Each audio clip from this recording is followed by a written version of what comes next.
주신 하나님의 말씀은 누가복음 13장 31절에서 35절입니다. 누가복음 13장 31에서 35절 한 절씩 교독할까요? 바로 그때 몇몇 바리새파 사람들이 다가와서 예수께 말하였다. 여기에서 떠나가십시오. 헤롯 왕이 당신을 죽이고자 합니다.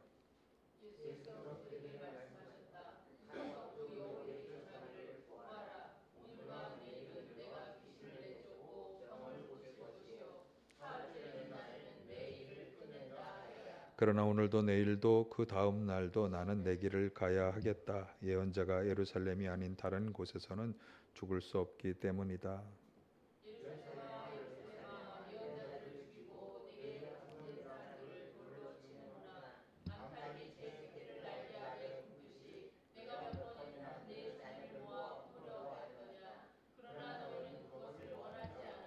합니다. 보아라, 너희의 집은 버림을 받을 것이다. 내가 너희에게 말한다. 너희가 말하기를 주님의 이름으로 오시는 분은 복되시다 할 그때까지 오기까지 너희는 나를 다시 보지 못할 것이다. 아멘. 할렐루야. 오늘은 사순절 2주를 맞이해서 제가 함께 여러분과 묵상해 보자 하는 것은 우리의 인생을 과정으로 바라보는 관점, 인생길이라고 하는 관점에서 한번 함께 묵상을 해 보고자 합니다. 그래서 오늘 본문에서 주목하게 되는 구절이 33절 상반절인데요. 한번 같이 보실까요? 오늘도 내일도 그 다음 날도 나는 내 길을 가야 하겠다. 예수님께서는 생명의 위협을 당하고 계신데, 그런데 그런 위협 속에서도 내가 가야 할 길, 내 길을 걸어가겠다, 이렇게 분명하게 말씀하고 있습니다. 자기 인생의 길이 어떠한지, 어디로 가야 하는지, 정말 올바로 나아가고 있는지 그것을 분명히 아는 것은 참 복된 것입니다. 오늘 이 말씀을 통해서 나의 길이 어떤 길이 되어야 하는지, 나는 지금 올바른 목표를 설정하고 올바르게 나아가고 있는지 다시금 깨닫게 되는 귀한 시간이 되시기를 간절히 축원합니다. 얼마 전에 우연히 가수 박정현 씨가 부른 팝송이죠. My Way라고 하는 노래를 듣게 되었습니다. 아시나요? My Way. Begin Again이라는 버스킹 프로가 있어요. 거기서 듣게 된 것인데 이탈리아에서 이 노래를 불렀습니다. 원곡자가 가수 프랭크 시나트라라는 분인데 자기 인생길을 자기만의 방식으로 살아온 것을 되돌아보는 그런 노래입니다. I did it my way라고 하는 구절을 반복적으로 되풀이하면서 그것을 강조하고 있습니다. 카메라에 여러 사람들이 비추지만 유난히 중년 남자들이 많이 비추어졌는데 아무래도 이 곡이 수많은 인생의 굴곡을 겪으면서 자기 인생길을 살아온 중년 남성들에게 공감이 되는 곡이었다고 그렇게 보는 것 같았어요. 그러나 사실 중년 남성들 뿐이겠습니까? 이 자리에 계신 다 자기 인생길을 꿋꿋하게 잘 걸어오신 모든 분들이 다 공감할 수 있다, 이렇게 생각이 되어집니다. 길이라고 하면 사전적으로 이제 사람이나 동물이나 또 자동차 따위가 지나다닐 수 있게 땅 위에 이렇게 낸 일정한 너비의 공간을 말한다고 이렇게 사전적으로 정의가 되어 있어요. 또는 서로 다른 장소를 연결해 주는 통로다, 이렇게 말하기도 합니다. 그러니까 인생길이라고 하면 우리가 살아가는 이 인생의 과정을 어떤 목적지를 향해서 이렇게 나아가는 길로, 혹은 뭐 만들어가는 그런 길로 보는 것입니다. 어디에서 어디로 가는 길일까? 탄생에서 죽음으로 가는 길이라고 말하면 너무 좀 삭막한 말이겠죠. 우리의 인생길의 목표는 어디일까? 무엇일까? 특별히 그리스도인으로서 우리의 이 인생의 길은 우리가 또 신앙의 길이라고 할 수 있을 텐데 그것은 어떤 길이며 나는 그거를 잘 걸어가고 있을까? 오늘 예수님의 말씀을 통해서 그 점을 함께 살펴보겠습니다. 오늘 본문이 시작되자마자 아주 급박한 소식을 전해주면서 시작이 됩니다. 예수님께 호의를 가진 몇몇 바리새인들이 다가와서 헤롯 왕이 죽이려고 하니까 어서 빨리 그것을 떠나라고 그렇게 말해줍니다. 31절의 그 말씀인데 이 분봉왕 헤롯은 사실 이미 세례 요한을 죽인 바가 있었어요. 그는 자신이 다스리는 그 지역에서 갈등과 분쟁이 일어나기를 원하지 않았기 때문에 예수님을 그 지역에서 추방하고자 했어요. 그러니까 예수님은 항상 가는 곳마다 기적을 일으키고 또 많은 이사를 행하면서 무리들이 계속 따라다녔잖아요. 그런데 또 그렇게 무리들이 예수님을 추종하는 것을 시기하고 싫어하는 그런 유대 지도자들이 있었기 때문에 항상 그런 분쟁의 소지가 있었죠. 그래서 예수님을 추방하려고 하는 그의 그런 태도를 보고 몇몇 사람들이 와서 예수님께 이 소식을 알린 것입니다. 자, 이 소식을 들은 예수님의 반응이 바로 그분이 어떤 마음인지를 보여주는데 우리가 앞에서 인용했던 것이 33절인데 자, 32, 33절을 다시 한번 같이 보겠습니다. 예수께서 그들에게 말씀하셨다. 가서 그 여우에게 전하기를 보아라. 오늘과 내일은 내가 귀신을 내쫓고 병을 고칠 것이요 사흘째 되는 날에는 내 일을 끝낸다고 하여라. 그러나 오늘도 내일도 그 다음 날도 나는 내 길을 가야 하겠다. 예언자가 예루살렘이 아닌 다른 곳에서는 죽을 수 없기 때문이자. 예수님께서는 헤롯 왕을 여우라고 지칭하시면서 그렇게 여우처럼 교활하게 방해를 한다고 해도 내가 걸어가야 할 길을 끝까지 걸어가겠다. 이건 예수님 스스로에게 다짐하는 말이기도 하고 주변 사람들에게 다시금 그것을 확인시켜 주고 계신 것입니다. 자, 여기서 분명하게 이제 정의하고 넘어가고자 하는 것이 예수님이 말씀하신 내 길이라고 하신 그 말씀의 길, 이것이 과연 무엇을 말하는가? 앞에서 제가 가수 프랭크 시나트라의 My Way라고 하는 노래를 들은 것을 전해드렸는데 이 My Way라고 하는 노래의 제목이 우리말로 해석하면 나의 길이에요. 예수님이 내 길이라고 하셨던 이 길이 바로 그런 길인가? 제가 자꾸 가수 얘기를 해서 죄송한데 고 유재하 씨의 노래 중에 가리워진 길이라는 노래가 있어요. 유재하는 혹시 아시나요? 저희 세대의 아주 유명한 분이죠. 클래식을 가요에 접합시킨 최초의 인물이고 한국의 발라드라는 장을 열었다고 인정받는 그런 작곡가 겸 가수입니다.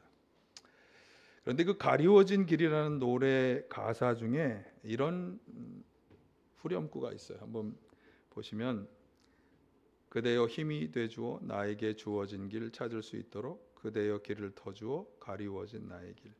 이 노래는 뒷부분에 나온 것처럼 뭔가 가려진 것처럼 분명하게 드러나지 않는 자신의 인생길을 정말 찾기를 원하는 그런 마음을 담고 있는데, 자, 이 가사에서 제가 주목하고자 하는 것은 이 인생길을 어떻게 말하는가 하면 나에게 주어진 길이라고 부르고 있다는 점이에요. 앞에서 마이웨이의 나의 길과는 좀 성격이 다르죠. 나에게 주어진 길.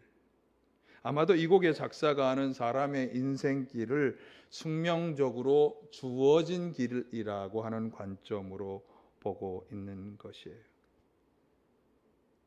숙명적으로 주어진 길을 우리가 살아가고 있다.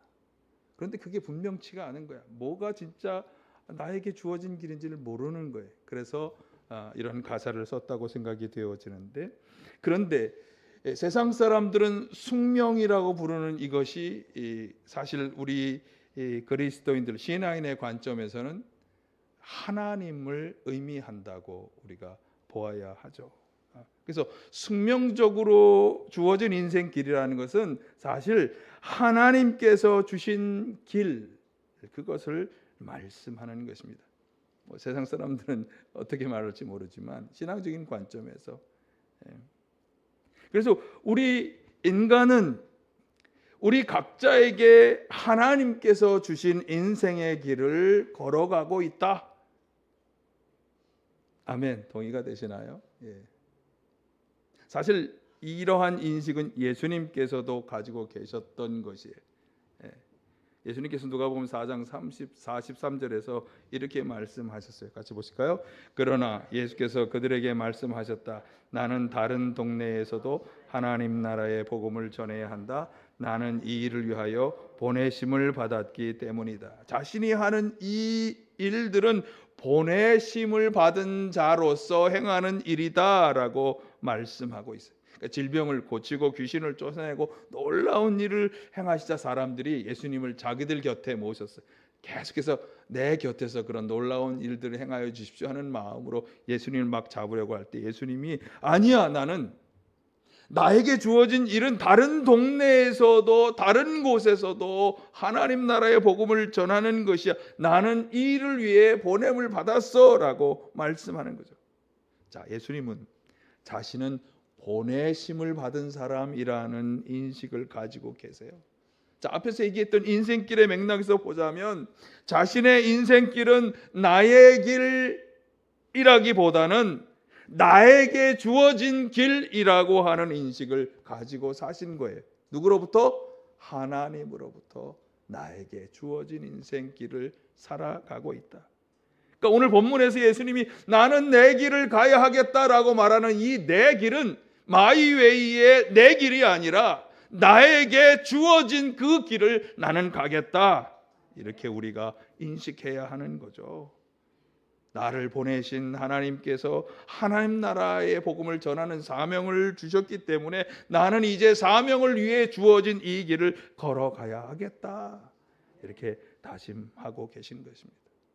자, 그렇다면 이제 우리에게 한번 적용을 해보아야 되겠죠. 우리의 인생길은 누구의 길? 누구를 위한 길일까? 여러분의 길일까요? 하나님으로부터 주어진 길일까요? 자, 그런데 이 나의 길과 주어진 길에 또 다른 아주 중요한 차이점이 있습니다. 영어 표현 my way의 한국어 번역이 그 차이점을 분명히 드러내 주는데요. 앞에서 언급했던 프랭크 시나트라의 노래 My Way의 제목은 나의 길이라고, 영어로 My Way로 쓰기도 하지만 번역하면 나의 길이라는 제목으로 그 노래를 말하고 있어요. 그런데 가사 내용으로 들어가면 좀 달라요. 반복적으로 되풀이되는 이 노래에 I did it my way라고 하는 이 말을 번역하면 이렇게 됩니다. 나는 내 방식으로 그것을 해왔어. 내 방식으로 그것을 해왔어 라고 하는 번역이에요. 그러니까 나의 방식으로 나의 길을 걸어왔다 라고 하는 번역이죠. 그러니까 나의 길은 뭐예요? 나의 방식으로 걷는 길이에요. 이것이 주어진 길이라고 하는 것과의 아주 큰 차이점입니다. 자기 스스로 정하고 걸어가는 자기 인생의 방식이 나의 방식이죠. 나의 방식, 내가 지금까지 쌓아온 나의 여러 지식과 경험과 삶의 연륜과 그리고 세상 사람들 속에 살면서 쌓았던 가치와 세계관, 이런 것을 기반으로 해서 나는 이렇게 살아가겠다라고 정해놓은 자기만의 방식. 그러나 하나님으로부터 주어진 길을 걸어가는 신앙인에게 있어서 이 주어진 길은 자신이 걸어가기는 하지만 그 길을 주신 분 하나님과 무관할 수 없는 거죠. 긴밀하게 하나님과 관련이 되어야 하는 길. 그래서 나의 방식이 아니라 하나님의 방식을 기반으로 해야 하는 길인 것입니다. 나의 방식과 하나님의 방식이 아주 결정적인 차이가 있죠. 예수님의 경우에 이것이 아주 분명하게 드러납니다. 예수님께서 가룟 유다의 식탁에서의 배반을 예고하셨던 장면 후에 이제 사로잡히시기 전에 몇몇 제자들과 함께 겟세마네 동산에서 기도하라고 하셨어요. 그때 기도하실 때 이런 기도가 있습니다. 마가복음 14장 36절을 한번 같이 보실까요? 아버지께서는 모든 일을 하실 수 있으니 내게서 이 잔을 거두어 주십시오. 그러나 내 뜻대로 하지 마시고 아버지의 뜻대로 하여 주십시오. 이것은 예수님이 가신 그 인생의 방향을, 핵심을 가장 잘 드러내주는 말씀이에요. 예수님은 자기의 뜻대로가 아니라 아버지 하나님의 뜻대로 되기를 바라는 마음으로 그의 일생을 걸어오신 것이에요. 그러니까 자신이 걸어가는 그 길, 이걸 인생의 길이라고 할 수도 있고 소명의 길이라고도 말할 수 없는 이 주어진 자신의 길은 나의 뜻이 아니라 아버지 하나님의 뜻을 따르는 것이어야 한다라고 생각하시며 살았던 거죠. 여러분, 주어진 길의 방식은 나의 방식이 아니라 하나님의 뜻, 하나님의 방식을 따르는 길이어야 한다고 하는 것을 말씀해 주는 것입니다. 그랬기 때문에 겟세마네 동산의 기도 후에 자신을 잡으러 온 로마 병정들을 만났을 때, 이건 뭐 어떤 제자 한 사람이 칼을 들고 막 싸우려고 할 때 예수님이 그를 만류하셨죠. 그러면서 예수님은 기꺼이 그들에게 사로잡혀 십자가를 짊어지는 길을 택하셨습니다. 자, 이러한 예수님의 방식에 대해서 이사야 선지자가 이렇게 예언한 바 있습니다. 이사야 53장 3절에서 6절을 한번 같이 보실까요? 좀 긴데 같이 합니다. 그는 사람들에게 멸시를 받고 버림을 받고 고통을 많이 겪었다. 그는 언제나 병을 앓고 있었다.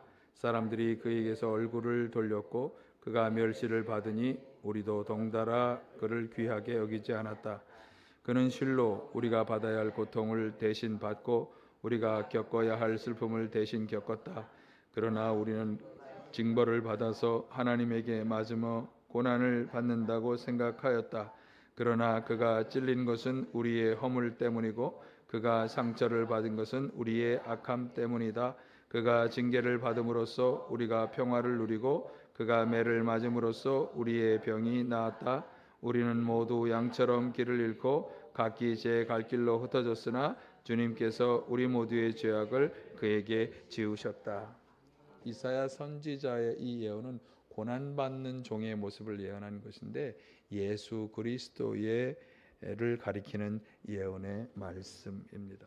이 말씀처럼 예수님께서는 우리 모두의 죄악을 짊어지고 이런 멸시와 버림과 고통과 질병, 슬픔, 징벌, 고난, 찔림, 상처, 매맞음, 이런 일들을 다 겪으신 것이죠.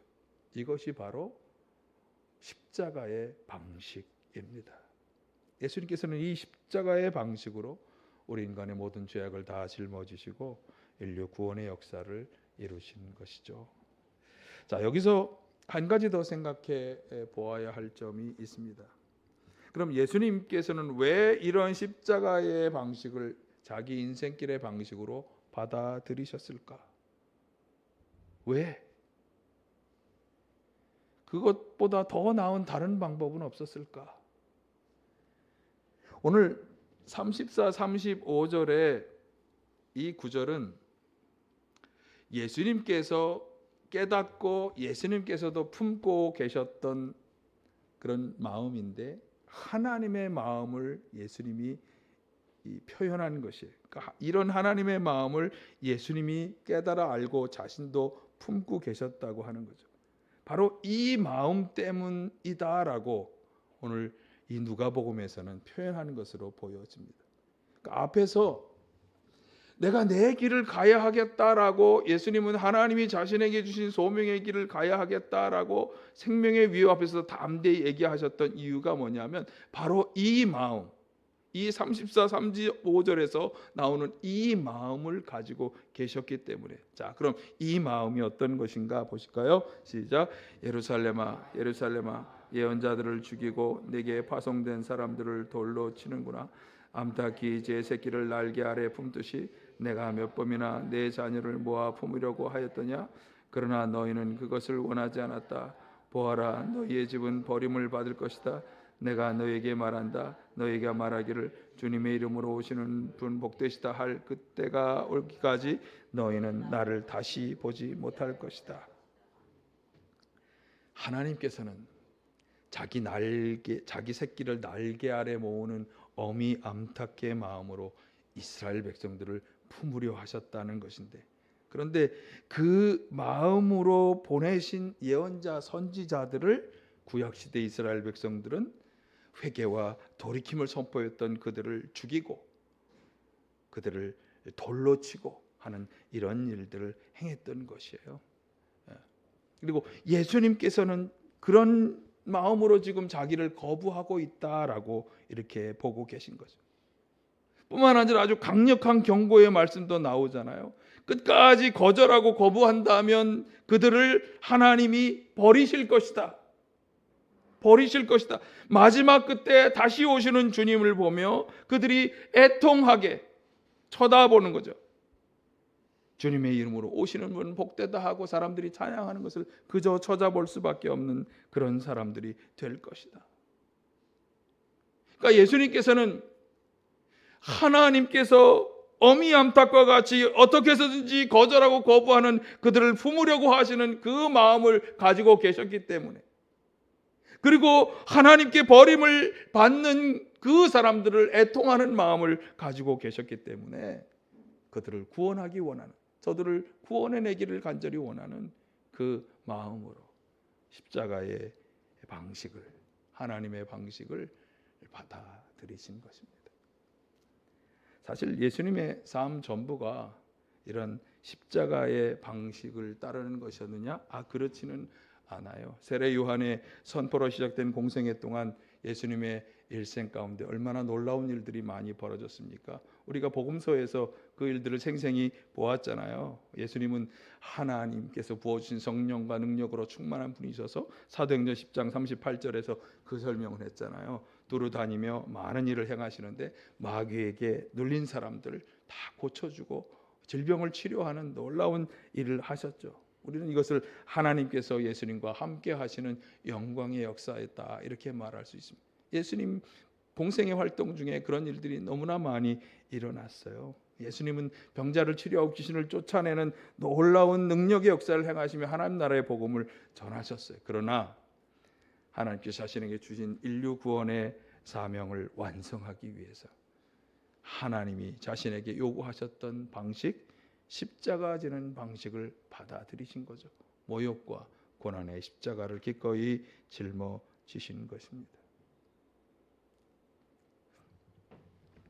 이런 예수님의 방식을 따르고 본받으려고 노력했던 대표적인 모범 사례가 바울 사도입니다. 그는 처음에 자신의 방식이 옳다고 자신의 방식대로 살았어요. 그는 하나님의 말씀과 율법을 따르고자 노력하는 하나님에게 아주 열심히 있는 사람이었어요. 빌립보서 3장 5, 6절이 그것을 잘 보여주는데 한번 보실까요? 나는 난지 여드레 만에 할례를 받았고 이스라엘 민족 가운데서도 베냐민 지파요 히브리 사람 가운데서도 히브리 사람이요 율법으로는 바리새파 사람이요 열성으로는 교회를 박해한 사람이요 율법의 의로는 흠잡힐 데 없는 사람이었습니다. 이런 열심으로 그는 처음에 그가 했던 것이 뭐죠? 그리스도를 따르고자 하는 사람들을 박해하는 그런 일이었죠. 그러나 빛으로 임하신 예수님을 만나고 그는 자신을 가리던, 너울처럼 자신을 가리던 그 모든 것들을 벗어버렸어요. 자신의 방식이 옳다고 생각하며 살아오던 방식을 다 벗어버린 후에 그는 박해자가 아니라 복음을 전하는 그런 바울이라는 이름의 사도로 변화되었어요. 수많은 교회를 세우고 수많은 복음 전도의 삶을 살아왔죠. 그래서 그의 인생길이 내가 생각하는 나의 방식을 따르던 나의 길이라고 하는 것에서 이제 나에게 주어진 길, 하나님이 나에게 주신 사명의 길, 그 길로 뒤바뀌어진 것입니다.